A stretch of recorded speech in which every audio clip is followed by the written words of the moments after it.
would you consider psychological fitness for work testing for certain roles if there were to be much more of a punitive emphasis, I guess, in this space? And they said yes, because it's such an unknown and it's such a complex area that anything they can do to try and provide a bit more control over their situation, and particularly when you're talking about really subjective things in this space. So I'm a bit worried where that might go, and I haven't heard too much discussion about it to date, but that's something that we'll need to keep an eye on. That's something that's concerning me as well, and I think that you sort of you're in that grey area there where you're sort of bordering on discriminatory hiring and that sort of thing, where it could be very easy for you just to say, no, we can't employ anybody who's had a history of depression or anxiety because that's going to be a risk to us. And, the same with, people who have bipolar or something like that, where they're being treated for it and it's managed.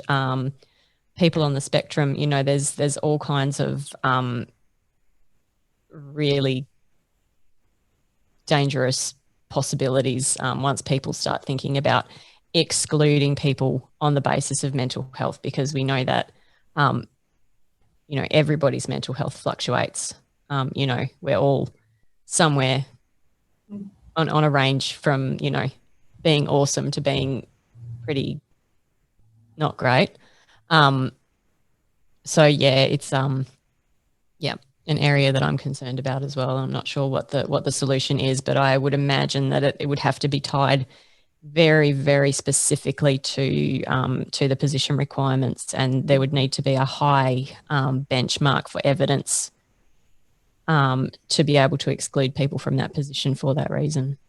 Yeah, and tying, as you say, to the inherent requirements of the role and looking at that discrimination legislation and adverse action, fair work legislation as well. There's been some work done. So ACCI, like I said, we've got a pretty broad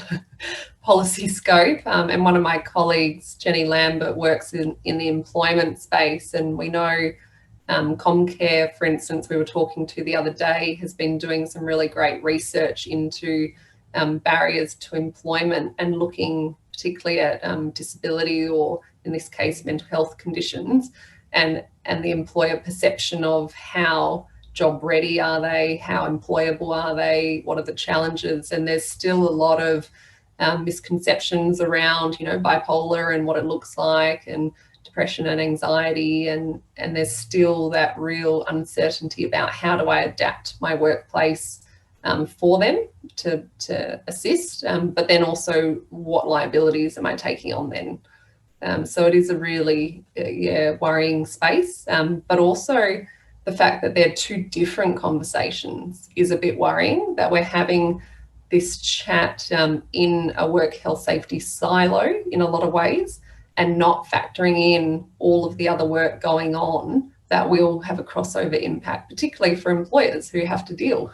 with all of these pieces of legislation in all of these areas. So